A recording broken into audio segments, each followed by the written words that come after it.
When the sheriff handed the highest bidder a trembling 13-year-old girl, the crowd turned away, pretending they hadn't just witnessed a child sold like a mule, but none of them knew she still carried one secret that would make the entire town regret their silence.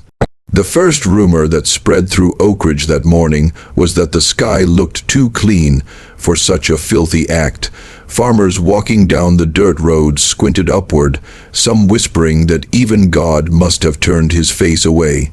Clouds drifted softly across a pale blue canvas while the townsfolk gathered around the county barnyard, pretending the day was ordinary, pretending the wooden crate at the center of the yard didn't hold a 13-year-old girl trying her hardest not to cry. Eliza Mee Turner stood barefoot on that crate, feeling every splinter dig into her small feet as the crowd swelled. She tucked her thin arms behind her back and lifted her chin, her mother's old lesson repeating in her mind, "If you let the world see your fear, it will use it against you." Her mother had whispered those words with a trembling voice during her final weeks, when sickness hollowed her cheeks and drained her breath.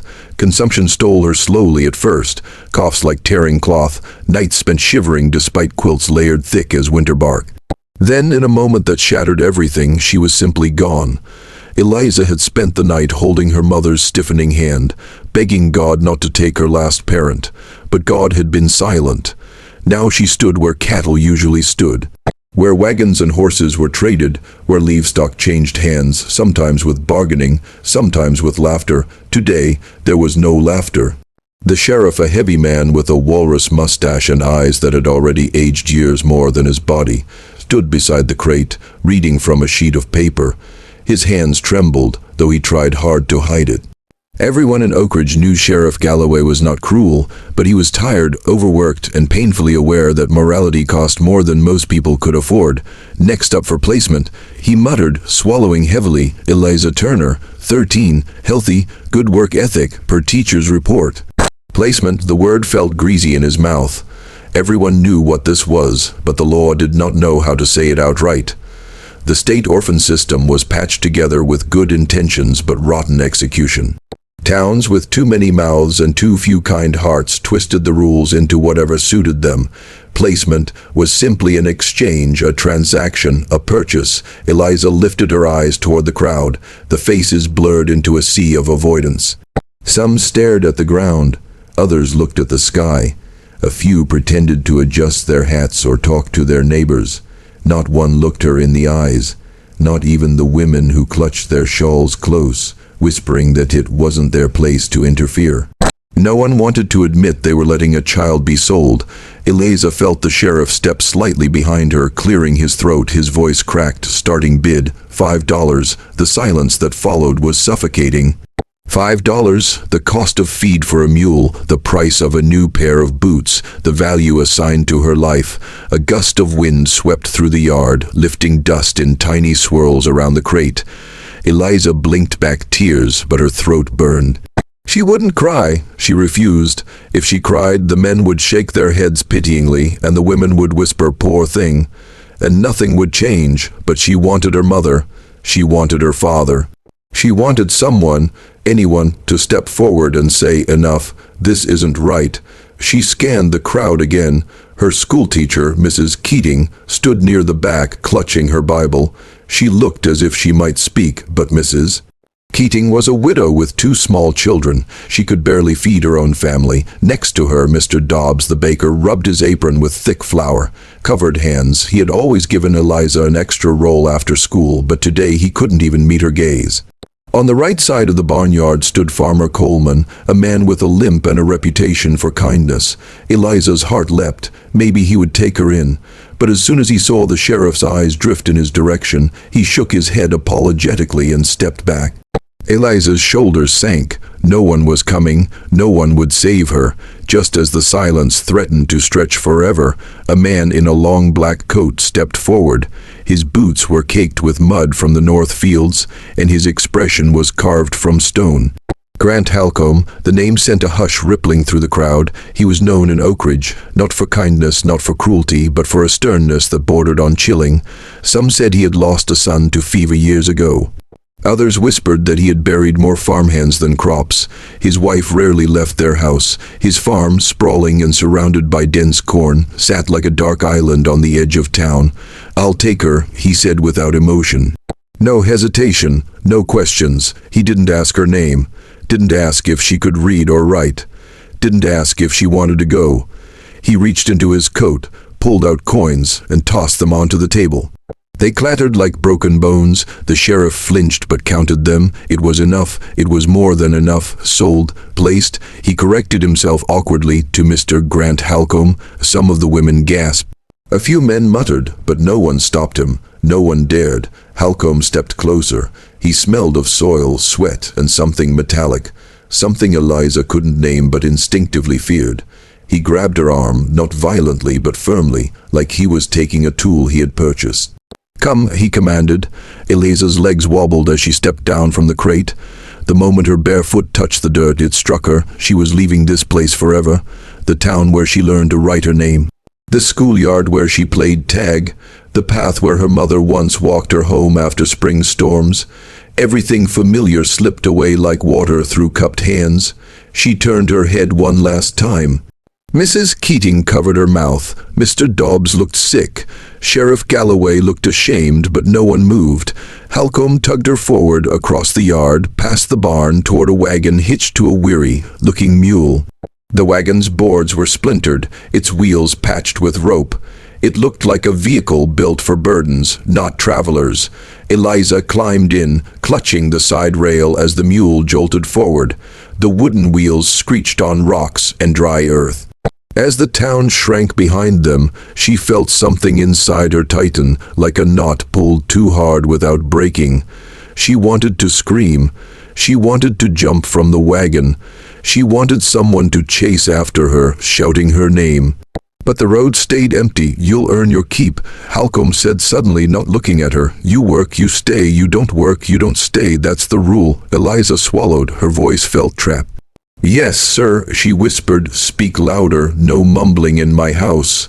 "Yes, sir. That's better." They rode in silence for nearly half an hour. Dry fields stretched endlessly to the west. The corn grew tall to the east, rustling ominously in the wind. Occasionally, Halcombe glanced at her with unreadable eyes, not kind, not cruel, simply evaluating. The closer they came to his land, the more her fear grew. She didn't know why. She had never stepped foot on his farm, never spoken to him before today. But something about the endless corn rows, the dark patches of forest beyond them, and the sagging farmhouse with its shuttered windows made her skin prickle. The Halcombe property looked less like a home and more like a place where sound went to die. They passed a lonely scarecrow leaning sideways in a field.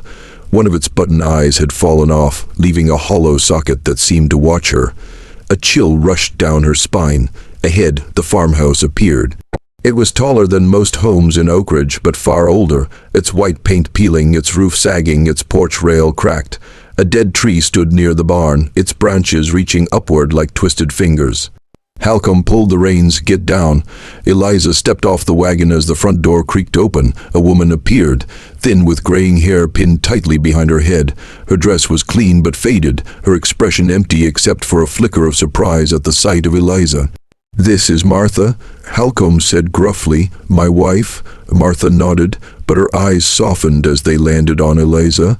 Not kindness exactly, more like recognition, as if she had seen dozens like Eliza before. "Come inside," Martha murmured. "You must be tired." Halcombe cleared his throat sharply. "She works before she rests." Martha stiffened but said nothing. Halcombe walked Eliza around to the side yard, pointing at the woodpile, the chicken coop, the well. He spoke quickly, listing chores in a monotone voice. "You'll rise before the sun, feed the animals, clean the barn, sweep the floors, no idleness, no backtalk. We provide food and shelter. You provide work. That's the agreement." Agreement. The word echoed bitterly. Eliza nodded. She didn't trust her voice. As Halcombe finished, a boy stepped out of the barn. He was older, 15 or 16, with sunburned skin and tired blue eyes. His clothes were ragged. His boots were too big. He walked with a slight limp. "This is Caleb," Halcombe said, stable hand. Caleb glanced at Eliza, offering the faintest smile. It didn't reach his eyes, but it was something, a tiny ember of warmth in a place that felt carved from frost. "Welcome," he whispered, so softly Halcombe couldn't hear. Eliza tried to smile back, but her lips trembled. Halcombe clapped Caleb on the shoulder. "Show her where she'll sleep." Caleb nodded and led her to a small shack behind the barn. Inside was a straw mattress, a cracked window, and a wooden crate serving as a table. It was better than the auction platform, but only by inches. Once Halcombe disappeared, Caleb finally spoke. "You'll get used to it," he said quietly. "Or you won't. I haven't decided which I've done yet." Eliza hugged herself, shivering. "Is he cruel?" she whispered. Caleb hesitated. "He's a man who likes control," he said carefully. "As long as you don't challenge it, you'll eat."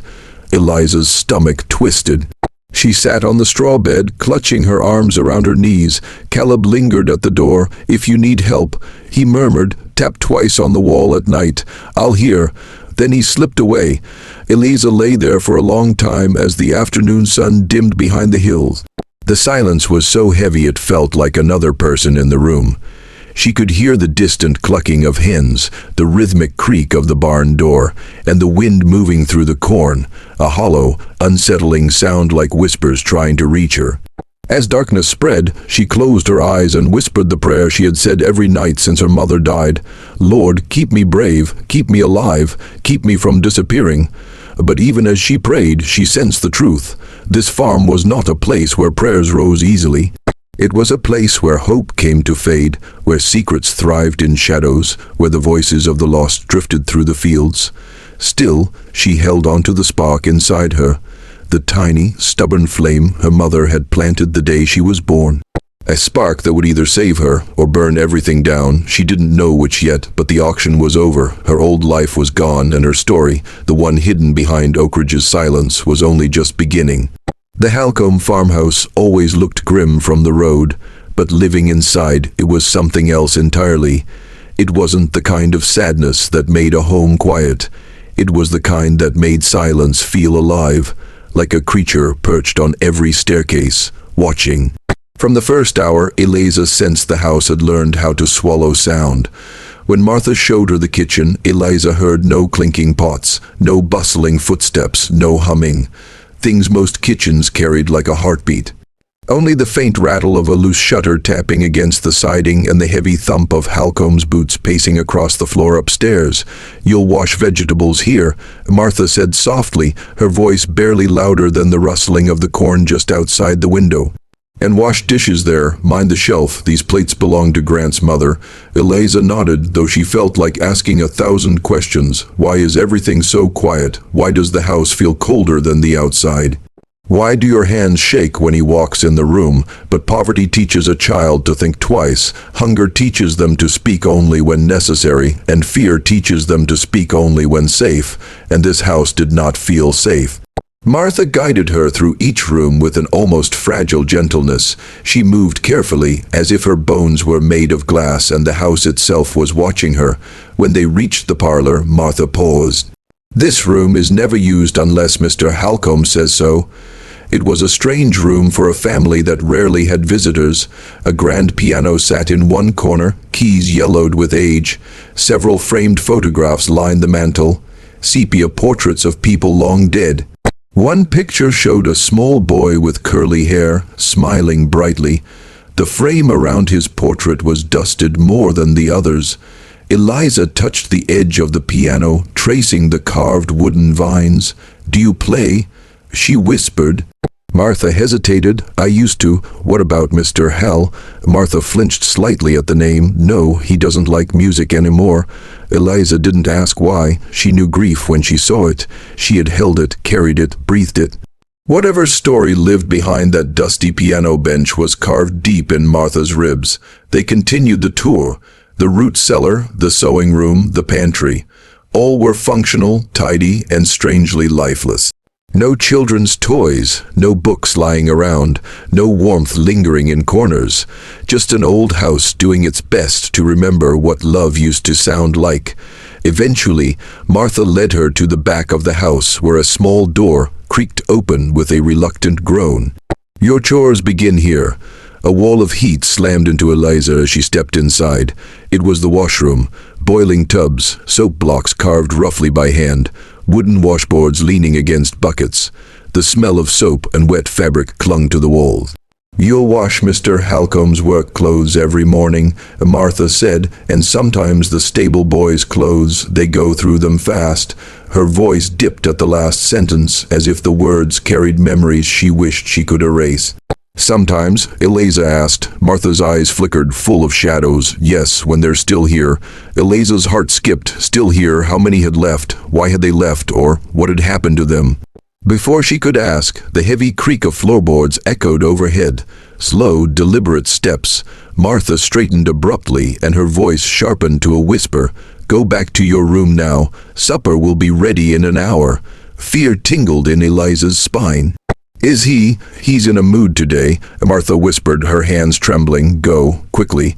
Eliza hurried through the hallway, the house seeming to tighten its walls as Halcombe descended the stairs. His boots thudded like hammer blows. She ducked toward the shack behind the barn. She didn't look back, but she felt his eyes. She could feel them long after she closed her door.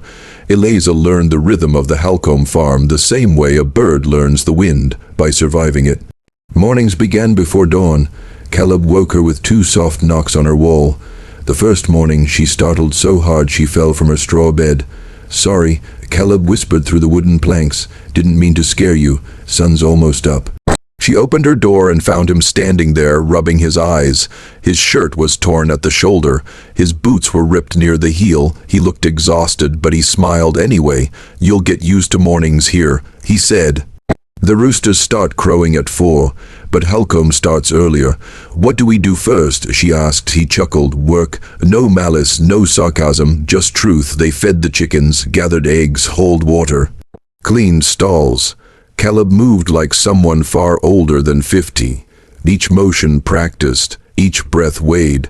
He spoke rarely, but when he did, his words came from a place that understood too much about pain. "Don't look Halcombe in the eye too long," he advised quietly. "He takes it as disrespect." "Does he hit people?" Eliza whispered. Caleb stopped. His jaw clenched. He scraped mud from his boot with a stick. "He hits when he thinks it's earned," he said carefully, "and he decides what earns it." Eliza's chest tightened. "What about his wife?" Caleb glanced toward the house where a faint figure, Martha, moved past the kitchen window, her shoulders hunched. "She survives," he said simply. "That's all any of us do here."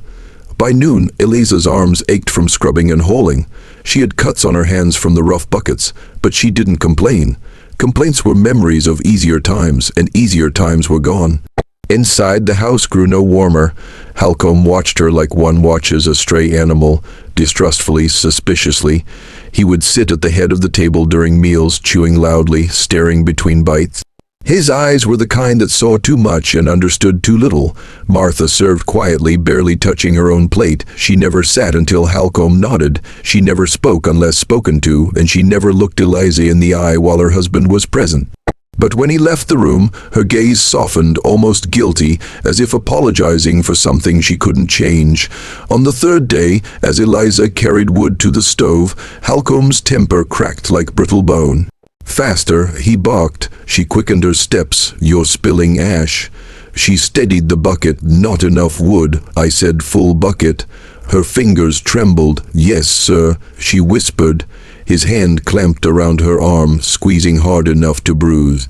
"When I speak," he growled, "you answer clearly." Eliza winced. "Yes, sir."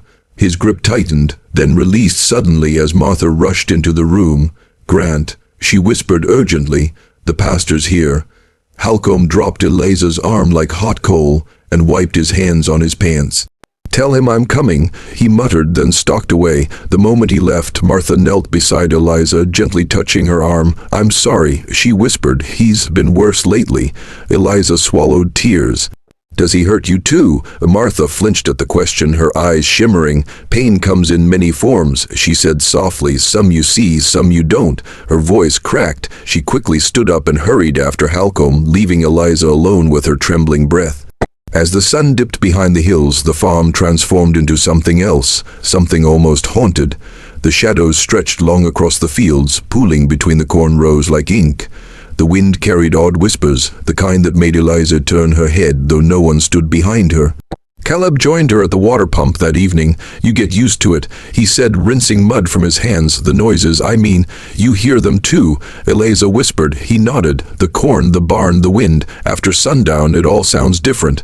"Different how?" Caleb hesitated. "Like it remembers things." Her skin prickled. "Did someone die here?" she whispered. Caleb's jaw tightened. "People disappear on farms all the time. Sometimes they run, sometimes they're taken, sometimes they fall into the earth and no one looks hard enough." Eliza stared at him. "Did that happen here?" He opened his mouth to speak. Then the barn door slammed and Halcombe's booming voice cut through the air. "Caleb, get over here." Caleb stiffened. "Go inside," he whispered. "Now." Eliza obeyed. Through the window, she watched Caleb walk toward Halcombe. She couldn't hear the words, but she could read the anger in Halcombe's posture. She could see Caleb bowing his head slightly, in that defeated way someone does when they've learned fighting back only leads to more pain.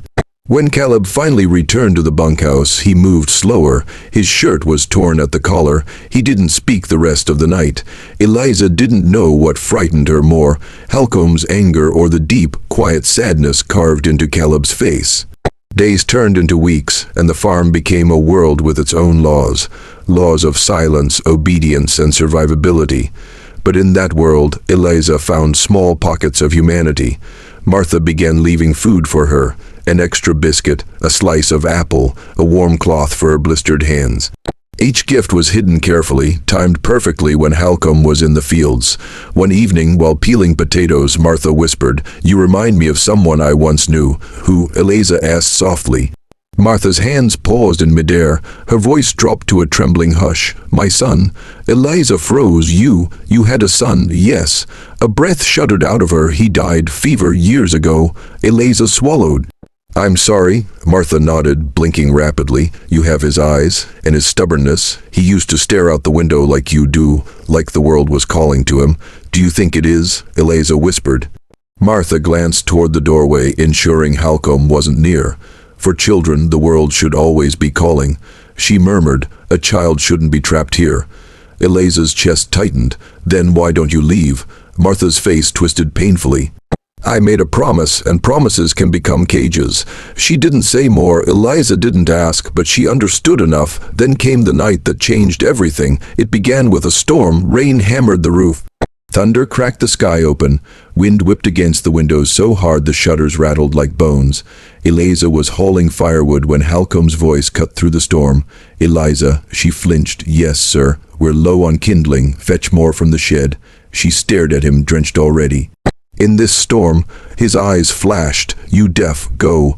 She grabbed a hooded coat and ran into the downpour. The wind was relentless, pushing her sideways. The shed stood 50 yards away, but the distance felt endless as lightning lit the sky in harsh, jagged bursts. Inside the shed, she grabbed armfuls of sticks and broken branches. Thunder boomed, the roof groaned, water dripped through cracks. As she turned to leave, lightning illuminated something behind the woodpile, a small pair of boots. Caked in dried mud, tucked beneath old crates, they were too small to be Caleb's, too small to belong to any grown worker. A chill swept through her, another lightning flash, something else, a child's jacket. Faded blue, ripped at the sleeve, her throat tightened. She reached toward it just as thunder exploded overhead. "Eliza." Halcombe's voice roared from outside. She stumbled back. I'm coming." She grabbed the wood and ran through the storm as Halcombe's silhouette grew in the doorway. Huge, dark, menacing. "You took too long," he snapped, yanking the firewood from her arms. "But the storm, excuses," he growled. He raised his hand. Eliza braced Grant. Martha's voice cracked across the room. "Let the girl be." Halcombe froze. Eliza trembled, breath shallow, heart pounding like a trapped bird. Martha stepped between them. Her voice shook, but she stood firm. "She's just a child." For a moment, Halcombe looked ready to strike both of them. His nostrils flared, his jaw clenched. Then he stormed past them, slamming the door so hard the walls shuddered. Martha turned to Eliza, her face pale. "Are you hurt?" Eliza shook her head, but the trembling wouldn't stop. Martha knelt, gripping her shoulders gently. "Listen to me," she whispered urgently. "This house, this life, it breaks people, but you," her voice cracked, "you must not let it break you." Rain pounded the windows. Thunder split the sky. Eliza swallowed hard. "Martha," she whispered, "I found something in the shed, a jacket and boots, too small for Caleb." Martha's breath hitched. "Where?" she whispered. "In the back corner." Martha closed her eyes, her face collapsing into grief. "Eliza," she whispered, voice trembling, "you must never mention that again, not to anyone, especially not to Grant." "Why?" Eliza's heart raced. Martha squeezed her hands. "Because some things in this house are buried for a reason." Then she stood abruptly as footsteps thundered upstairs. "Eliza," she whispered urgently, "go back to your room, now." Eliza obeyed, moving quickly down the hall. She didn't stop shaking until she reached her bed. But long after the storm faded, long after the thunder rolled into distant echoes, long after Halcombe's footsteps silenced, one question kept clawing at Eliza's heart. What happened to the child who wore those boots? The house did not answer. The shadows only deepened. The corn whispered louder, and Eliza realized the truth. This farm wasn't just a place where people lived. It was a place where people disappeared. And she feared she would be next. The night after the storm, Eliza lay awake long after the farm went still. She could hear only the soft rustle of corn outside and the occasional creak of the farmhouse settling into its bones. Every shadow seemed deeper, every sound sharper. Her heart thudded painfully in her chest as she replayed the scene in the shed over and over. The tiny boots, the blue jacket, Martha's trembling face. Children didn't simply leave their clothes behind, not out here, not on this farm. Something had happened. Eliza's breath hitched every time the wind rattled the shack walls. She felt the darkness pressing in, whispering the same silent warning: "You must survive. You must not disappear." But survival required more than fear. It required a plan, something she had never dared think about before. She pressed her forehead to the cold wooden wall and whispered to the darkness, "Caleb, are you awake?" Two soft taps answered. Her pulse eased slightly. A moment later, Caleb's whisper floated through the boards. "Eliza, you okay?" "No." Her voice cracked. "I'm not." A pause, then, "What happened?" She hesitated. If she told him everything, about the boots, the jacket, Martha's reaction, would she be endangering him? Would Halcombe find out? Would he? "Eliza," Caleb whispered again, "you don't have to say it if you're scared." She exhaled shakily. I found something in the shed, something that belonged to a child. Martha told me not to mention it, ever." Silence. Then Caleb whispered words that made her heart lurch. "Eliza, this farm has stories nobody talks about. Stories buried deeper than the corn roots. Whatever you found, you need to be careful." "What do you know?" she whispered urgently. "More than I should," he admitted. "Less than I need to." Another silence. "Get some rest," Caleb finally said. "Tomorrow will be hard." Hard. Every day here was hard, but something in his voice made her stomach twist. She lay awake until dawn, listening for footsteps that never came. The next morning, Halcombe was in one of his dark moods. It was obvious from the way his boots smacked the floorboards, the way he slammed doors as if the house itself had wronged him. Martha kept her head down, hands trembling as she kneaded bread. Caleb fed the animals without speaking. Even the chickens moved quietly, as if they sensed a storm brewing inside the house. "Caleb," Halcombe barked. "Field work now." Caleb stiffened. "Yes, sir." "Eliza," Halcombe continued, tossing her a small burlap sack. "Gather rocks from the far field. Don't come back until the bag's full." Rocks. Gathering rocks wasn't farm work. It was punishment work. "Yes, sir," she whispered. As she walked toward the eastern field, Caleb passed her carrying a hoe.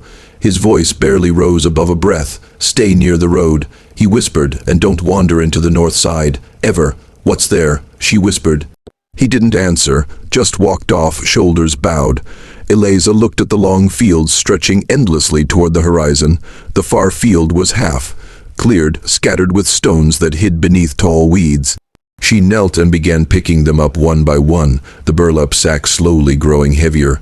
The sun beat down, sweat stung her eyes, but her mind wasn't on the rocks. It was on the boots, the jacket, Martha's fear.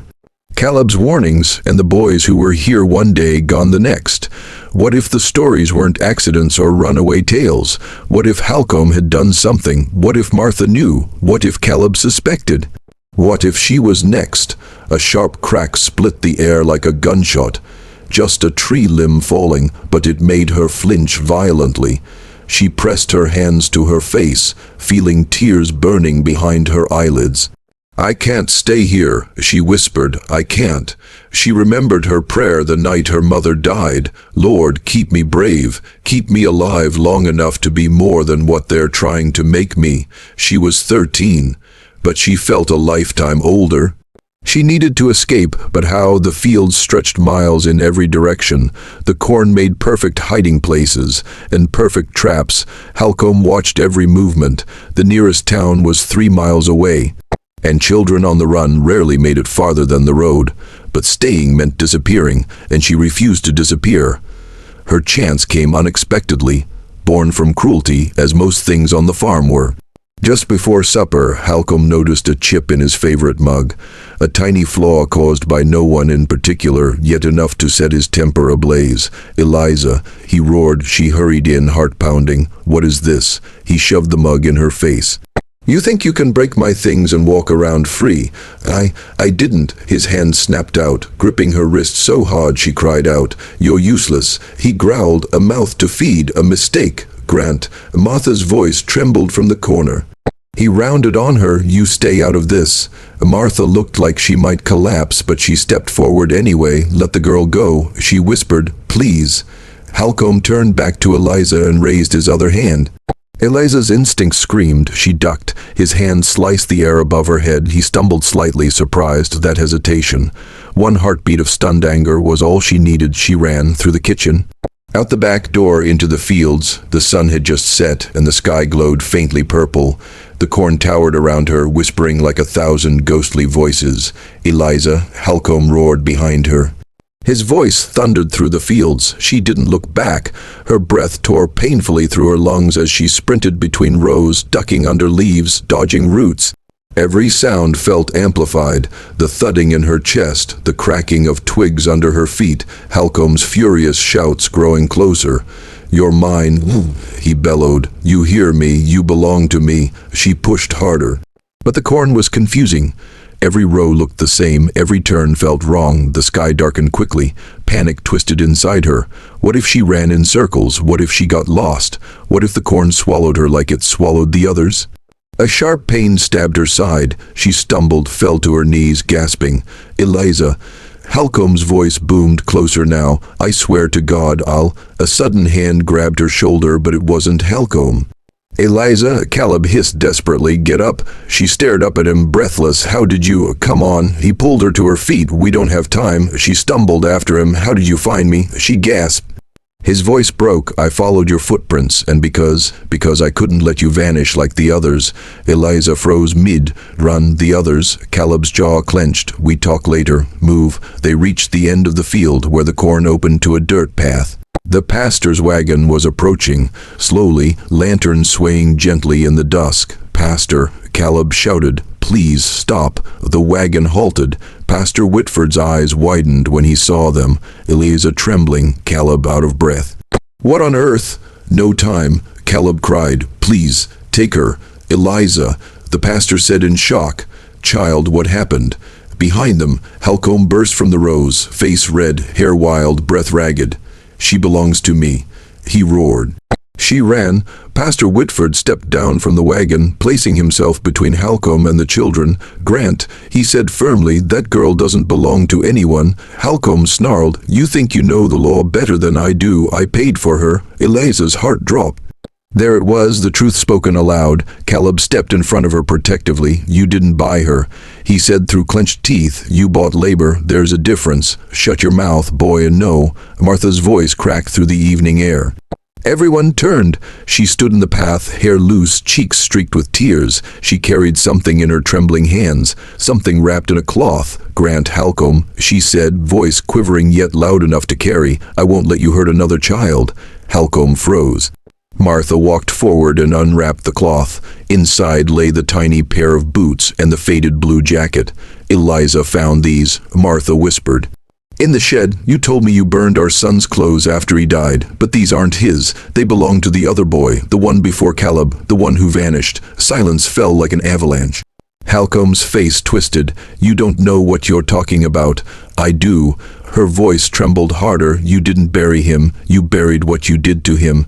Halcombe lunged forward, but the pastor raised a hand. "That's enough, Grant." People appeared at the edges of the road, neighbors drawn by the yelling. Their lanterns flickered eerily. Their faces were pale, shocked. Sheriff Galloway pushed through the crowd. "Grant Halcombe," he said grimly, "you're under arrest." Halcombe stared at him, stunned. "For what?" "For whatever's buried on your land." The sheriff's voice was hard as stone. "And for every child who never left your farm alive." The crowd gasped. Martha sobbed silently. Halcombe struggled as the sheriff grabbed him, but the pastor and two men held him back. "You have no proof," Halcombe bellowed. The sheriff nodded toward Martha. "We have enough to start looking." Halcombe screamed curses as they dragged him away, his voice echoing through the fields like a dying storm. Eliza stood shaking, unable to move. Caleb placed a gentle hand on her shoulder. "It's over," he whispered. "No," she breathed. "It's just beginning." In the days that followed, everything changed. The farm was seized. Investigators arrived. Halcombe was jailed, awaiting trial. And beneath the shed, beneath the earth hardened with years of secrets, they found what Martha had feared. A small grave, an unnamed boy, a child who had simply vanished. Martha collapsed when she heard. Caleb sat beside her, holding her hand. Eliza, watching from the steps of the pastor's home, felt a strange mixture of grief and vindication. For the first time, people listened. For the first time, the truth mattered. The pastor took Eliza into his care, promising she would never return to the Halcombe farm. Martha visited her days later, eyes swollen but clearer. "I want you to know something," Martha whispered, holding Eliza's hands. "You saved lives by running. You saved Caleb, and you saved me too." Eliza blinked tears away. "No, you saved me that night when you stepped between me and him." Martha shook her head. "That was the first brave thing I've done in years. You reminded me who I used to be." They embraced, a long trembling hug that felt like stitching torn hearts back together. Caleb came to see her next. "They're sending me to another farm," he said softly, "a safe one. Pastor Whitford arranged it." Eliza tried not to cry. "Will I see you again?" He smiled gently. "Of course. You helped me remember there's more to life than surviving." "Then what is there?" she whispered. "Living," he said simply, "really living." Years passed. Eliza didn't disappear. She grew stronger, smarter, louder. She became an advocate for orphaned children, speaking in courts, writing petitions, telling her story so no one else would be sold the way she had been. Her testimony helped change Missouri's placement laws. Her courage helped shut down the silent markets hidden in rural towns. Her name became known far beyond Oak Ridge. People would later ask her how a 13-year-old girl found the strength to stand against a man like Grant Halcombe. She always answered the same way. "Fear taught me to run, hope taught me to survive, but truth taught me to fight." Eliza Mee Turner, once sold for $5, became a symbol of resilience, proof that even the smallest spark of courage can grow into a fire that changes the world. Because she refused to disappear, and because she ran into the darkness, she helped bring the light out of it.